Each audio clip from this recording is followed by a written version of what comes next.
Hey there guys, welcome back to my channel. I am Zaylovestodraw. If you don't know me already, I like to make paintings and sculptures, and I'm very interested in the art forms. We got music and poems, writing, all the good stuff, you know. Today what I wanted to get into was telling one spooky story per each of all of the houses I've lived in from my childhood up to my adulthood right now. And as I go along, I will also be drawing the scenes out of the spooky stories that I experienced inside of each of these houses, or apartments, or whatever you want to call them, but I call them houses. Even though I've never lived inside of a house, it's always been like a duplex or an apartment or something. Anyways, I am way off track. The first story is from when I was incredibly young. The house that I used to live in, the very first house I've ever lived in, I remember that we moved out of it when I was a preteen. During this story, I was 3 to 4 years old in this story. Alright, so let me set the scene. Imagine there is a room and there's a couch. I was sleeping on this couch. It was up against the wall in the back of the room, and then in front of me was a bed. My dad was sleeping on the bed, and then in front of him was a TV, and then behind the TV is the wall to the front of the yard, and that's this room, is the living room. At least that's the structure of the room that this takes place in. I remember waking up and being very young, you know, just sitting there and being bored out of my mind and looking around and just not knowing what to do because there was no one else was up inside of the house. So I looked over because I felt incredibly weird, like a strange presence, I guess, is all I can say. And then when I looked up, I saw a shadow that just kind of walked into the house. It was on the wall behind the TV, and then it started to walk straight in a straight line. It never moved from the line, but I thought that it was going to come out and run at me or something. So I watched it go across this living room from the TV all the way to our kitchen, where there was a closet, and the closet was very incredibly haunted. Like, this entire house was incredibly haunted. The first house was, I would say, the most haunted place I've ever lived in my entire life. As it was doing that, what I remember the most was the extreme fear and how sweaty and shaky I was. And I have a teddy bear, or a bunny teddy bear, that was like on the bed in front of right next to my dad, and I really wanted to grab her because she was my comfort bear. But I also felt like this negative shadow figure was going to try and like mess with the bear or so. I started to crawl onto the bed. I started to crawl toward this figure that was walking very, very slowly across the room. It was like on the wall. It wasn't necessarily like in the room with me. It was like, well, it was in the room, but it was like a shadow on the wall. And me being so young, I didn't really understand how shadows worked. So I thought there was a person that I couldn't see, and their shadow was reflecting onto the wall, because that's what it looked like. So I remember being incredibly terrified, and I crawled onto the bed next to my snoring dad, and then I very gently grabbed my teddy bear and snuggled it to my chest, and then I ran back to my couch as I watched it leave and go into the closet. And then as soon as it was gone, I immediately ran to my mom's room and like knocked on her door, and she was asleep. I woke her up, and then she had to like comfort me. What I remember her saying was that one of our family members had just passed on, and she said that could have been him coming back to talk to us, our grandpa. Alright, for the second spooky story, it was my second house. For this one, you're also going to need to know the layout of the room that I was in. There is a couch, so the left side of the room would be where this couch is, and it is up against a wall. That wall leads out to the front yard, and it also connects to our garage in the very front of the house. And then inside of this room with me is another couch. I was on a very small couch. There was a 3-seater couch right in front of the TV. The TV is right in front of the garage. That's how the room was laid out. I was on the small couch. My mother was on the 3-seater couch, and we were watching a movie, which I remember it being Bruce Lee. We heard the theory that there might have been something haunting him before Bruce Lee passed, so we were talking about that. And we had just got done watching a movie about him. As we were going into depth about how this could have been happening to him near his end days, we heard 3 loud knocks from the wall right in front of me. That wall connects to our garage, which I knew and she knew that was locked at the time, and there were no animals in there. Our anyone in there. There shouldn't have been anybody in there. So me and my mom looked at each other, very confused. And I remember saying that we should go out there and go look right quick because it could have been someone trespassing or someone that broke in. And for some reason was just knocking on the wall. I don't know why they would be doing that. But I ran to the front door, opened it, and then I went into the garage and my mom was right behind me. And we both looked in there and there was nothing in there. We turned on the lights, looked around, there was no one there. Didn't make any sense. Confused us so much. But we thought maybe it was someone messing with us or like a ghost, like a spiritual force messing with us or probably trying to tell us something about what we were talking about because we were going into depth.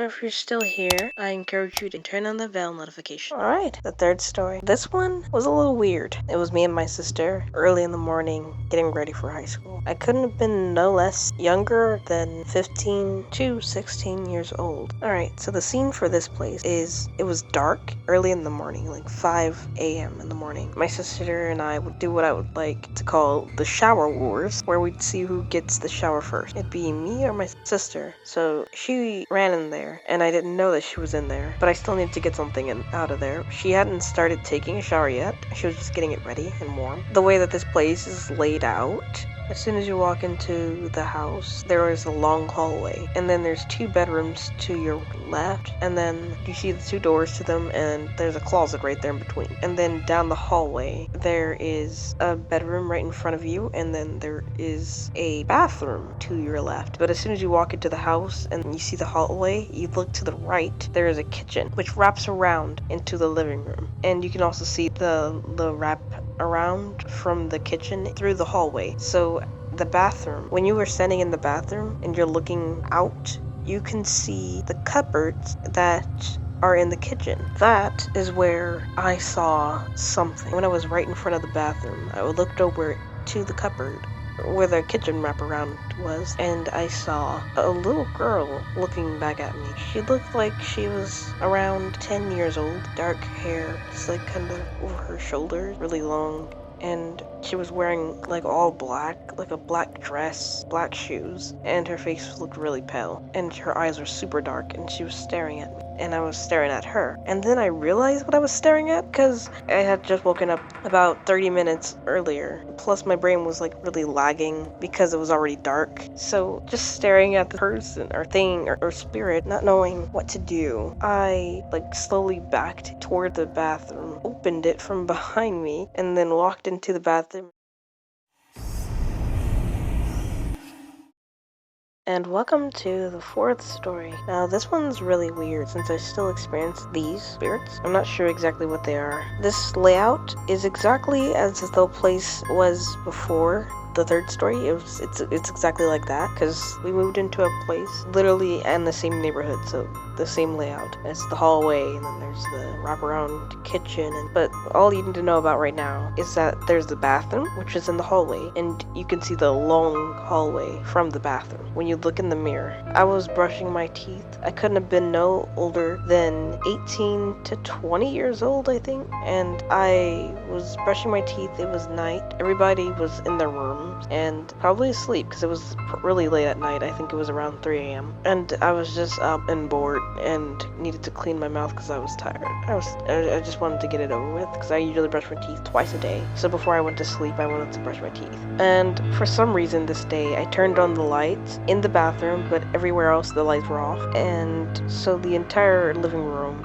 and the kitchen and the hallway were all dark and they were all open to me, like I could see them. For some reason I didn't shut the door. I was just standing in there and looking at myself in the mirror as I brushed my teeth. But as I was doing that, I noticed something in the mirror behind me. It was in the hallway though, so it wasn't directly behind me, but it was behind me to my right. And I stared as it crawled on the ground and it got closer and closer to me. It was a half-bodied man and his insides were coming out of the half of his body that he had. His face was like mold. It looked like it was like mauled by a bear or something. And his hands were cut up and he was crawling like very violently on the ground, like toward me.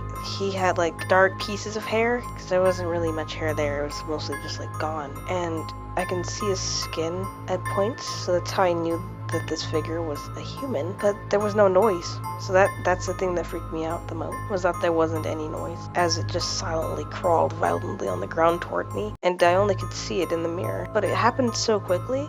This probably lasted for like 4 seconds at the most, and I looked behind me, and there was nothing there. And I looked back in the mirror, and there was nothing there. Yeah, I've seen that exact, well, not exact, because it's always different spirits, but they always have the same issue. It's like they're cut in half at the abdomen or at the stomach, and their insides are like coming out, and they're just like crawling toward me. And I've seen them at my apartment, I've seen them at this place, and I've seen them at my third place.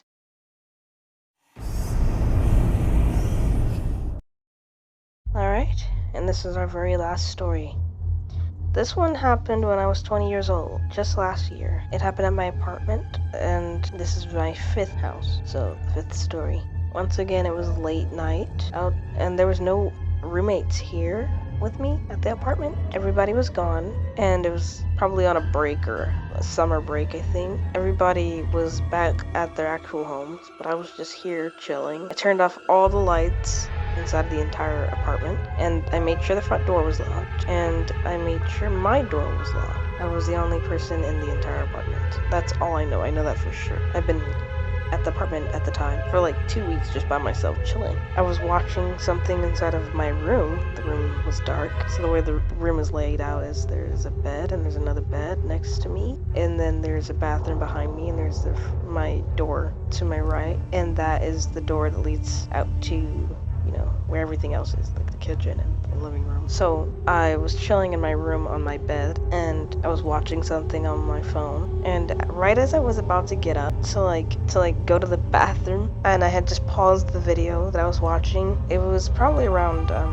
1 a.m. at night when this happened too. I heard my door jingle, like someone was rattling it or trying to open it, but the door was locked. So I didn't hear anybody come into the apartment, which usually could hear. I could hear them open the door and walk in, but there was nothing. So that's what made me even more confused. So I thought this was a robber. I looked around and grabbed my first weapon of choice, in quotations, and then I was ready to confront this weirdo, or whoever they might have been, and I unlocked my door. This is probably like 2 minutes after it had happened, and then I walked out into the dark living room, turned on the hallway light before I got in there, and then I turned on the actual living room. I looked everywhere. There was no one in there, bro. There was no one there.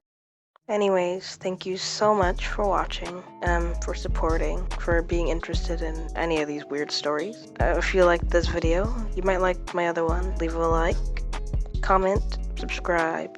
Any support is appreciated. Do all that. I'll see you next time. I hope you liked my spooky stories. Tell me if you have any spooky stories in the comments.